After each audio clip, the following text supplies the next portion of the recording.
Hey guys! Welcome to the Socratic Shelf. Today we're doing a bookish banter. We are going to be talking about Sophie from Howl's Moving Castle. Alright, so let's talk about Sophie. So, what are her main traits? I think she's pretty relatable. She's kind of shy. She's not very, nice, headstrong. She's definitely headstrong. She definitely has like a nosy quality to her, where she's always sticking her nose in something that she should not. But she does have some good qualities too. Like, she's really dutiful, she's serious, and she's loyal. Mm-hmm. Like, the amount of stuff that she did for them, she did a lot. She did a lot for her family. She did a lot for her found family. Mm-hmm. She's a good person, She definitely is. She's very honest. I would even say that she's a rather relatable protagonist because of all of her issues, but she does have some good qualities that you should probably strive for. How would you say she's relatable? She's flawed for all the reasons that we just mentioned beforehand. Oh, that she's hard-headed and stuff. Yeah.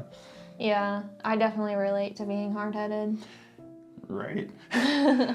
We talked about this with the first episode where Howl is kind of the perfect character that we tend to expect from women characters, but Sophie, being the protagonist, was the flawed character here. Mm-hmm. Not only that, but it's also a regular theme that she does have low self-esteem, low confidence in herself, and we'll get to that later. Mm-hmm. Yeah, I really noticed, in the movie, in the Ghibli movie, her lack of confidence was mainly in her looks. She was always like, oh, I'll never be a pretty woman or whatever. But in the book, it's more about, I'll never be able to seek my fortune, which I feel is a lot more relatable. Everyone cares about their looks, but also, everyone mainly cares about how they're going to end up in life. I agree. I didn't even think about that she's a lot more superficial in the movie because she does it kind of adds some more value to you have to look right. Mm-hmm. Whereas the book is a lot more about just general success of your life and what defines success. Mm-hmm. So with Sophie being cursed, some would say that she kind of became her true self whenever she became an old woman. In the movie, she says, now my dresses will finally fit me because I'm an old woman now. And she always dressed so modestly. So, do you believe that the curse on Sophie revealed her true self? Or do you believe that it made her create a new persona? I wouldn't necessarily say that it reveals the true Sophie, but it reveals the person that she thinks she is. Really? Do you disagree? I do disagree. Let me hear it. I think that it reveals the true Sophie because once Sophie basically becomes an only child by becoming an old woman and no longer having her sisters around her, she's no longer this young woman seeking her fortune. She's already had her fortune sought out for her and given to her, and she is content with it. She's just this old woman hitching a ride with Howl. That's her fortune.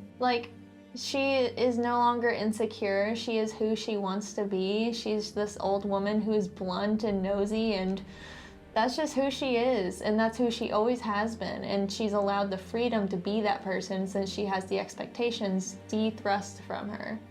But whenever she's turned into an old woman, that isn't what makes her have her fortune in that moment.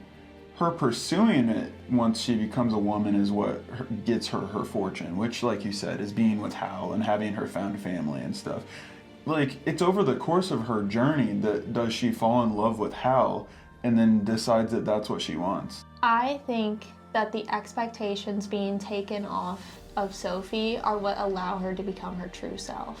And these expectations are put upon her by other people, but mainly by herself. So as soon as she's taken out of the role of the older sister, she is allowed to be her true self. Yeah, I think I agree with what you're saying. So I was taking it a little bit more literally with the old woman part of it rather than how she acts after. And I really think that I say that the curse reflects who she really is. or rather who she feels she is, because she continues the curse herself once she becomes magical, because that's how she feels she is. It's possible that she continued to do it to herself because that's how she felt more comfortable. Is that how you perceive that? That's definitely how I perceived that. Like, that was the person she wanted to be. Once she felt the freedom of being an old lady, she was like, no turning back, I love this. Yeah. Which, there is a freedom to being old, and you can see it in almost every old person. Whether it's them wearing their pants too high or sitting out in their driveway waving to everybody, or like, you just kind of don't care once you get old. I like my point better. Like, I feel like the curse is rather, like, I was more talking about the nature of her curse and how it reflects that she sees herself as an old lady. And all the curses in the Howl's Moving Castle book reflect how they are. Okay. And how they act. Sophie sees herself as an old lady, and Howl acts as though he doesn't have a heart. And that's a condition of his curse, even. So, speaking of Howl's curse, would you say that Howl's heartless behavior towards women is a symptom of his lack of heart, or is he simply a womanizer? Yeah, just what I said. I feel like the curses of this book are really literal, that like whenever he gave his heart away to Calcifer, that he actually became like a heartless womanizer. And I feel like what shows that is at the end, whenever he does become more compassionate and, you know, he's so starstruck by his lovely Sophie that he can't take his eyes off of her. He's a gushing fool with a kid heart. Aw. So do you think that if he was acting that way because he didn't have a heart, why do you think he was such a good person? I don't know. I feel like a heart in this world is more have to do not with like the... It's more romantic. It's more romantic, yeah. It doesn't have to do with the stature of one's character. You think so? Maybe that's more intrinsic, like in the soul. But the magic system is so just like fluid that we don't really know, but I could almost even see the reason that he is so heartless and is always breaking hearts is because he is searching for a heart in somebody else. I think that's exactly right. Do you think Sophie was that one? No, I don't think Sophie was that one, because I don't think that tactic was ever going to work for him. He was just chasing a heart when he didn't have one, and Sophie wasn't going to be willing to give up her heart until he gave up his own to her. I agree. So I think his tactic was wrong, and that Sophie was the only one that could save him by speaking life into Calcifer. And it's kind of funny how opposite Sophie and Howl are, right? Like, she's always like a modest person that sees herself as just some feeble old lady, that she's just kind of, you know, unappealing, not interesting. And whereas we got the flamboyant, all crazy, dapper Howl that is as superficial as it gets, and they fall in love. I really feel like a strong narrative of this book is the value isn't created by the way you look, but rather what's inside. Like, I could just say that it was to push the story along, but to get a deeper level of that, like, yeah, so basically Sophie is keeping her heart and allowing it to shine at that point, and Howl is heartless. They kind of create the perfect character together, don't they? Alright, so there's obviously a hero's journey in this, our hero being Sophie, and I feel like her journey is really easy to follow. She goes from point A of being really down on herself to point B of being kind of full of herself because she has an awesome magic ability. She's very confident in herself. She's confident in her love for her family and their love for her. And then finally in her love for Howl and Calcifer and Michael, her found family. It sounds pretty fun. Her journey is really about breaking the standards that are set on her by that rule that the eldest child is going to fail, right? She just needed that kick in the butt that was that curse to be able to, for her to finally get past that single thing that was holding her back. Yeah, the curse is definitely what kickstarted everything, but the fact that she continues the curse just pushes the idea that you create your own fortune. I agree. And it's not really that nuanced. Like, she doesn't really have a whole lot of, like, significant character change or development over the course of the book, but I feel like the main point that you actually see that is with her continuing on the curse after. Mm-hmm. Other than that, she's pretty much one note, isn't she? Yeah.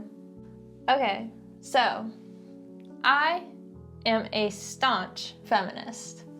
I loved this book. Why did I love this book?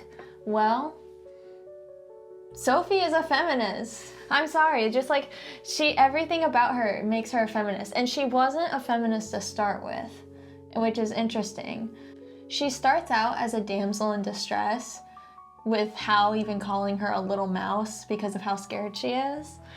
And then she goes on this journey, realizes her power, and takes control of the situation. Quite literally, like she marches up to the Witch of the Waste and is like, this is going down right now. You know, I mean, would you agree that she's a feminist for taking all that power into her own hands? I agree, and I feel like that was so intentional with the exact point that you just made, that like whenever Hal first sees her, he calls her a little mouse. Like, she's so like not powerful. She is that damsel in distress, but as soon as she gets that kick in the butt that was that curse, she was like, all right, I'm in, let's go. Mm-hmm. And then from there, she's no longer a damsel in distress. She is the one that is taking herself to her fortune. Mm-hmm. And she doesn't know what that is, but she's like, well, might as well now that I don't have anything else going for me. And I think it's interesting because it can go either way, honestly, but a lot of people become feminist in their old age because they realize the humanity that comes with being a woman after living the life of a woman. Because a lot of people, when they're young, they're very naive and innocent, and they don't think about things like that. But once you're old, you think about those things. So I feel like Sophie becoming an old woman kind of endows a sense of wisdom upon her that she wouldn't have if she was a young woman still. And I think that's fully self-perceived by her. And it's not real. It's just all of a sudden, she's just suddenly so wise because she's an old woman. And it's like nothing has changed up there.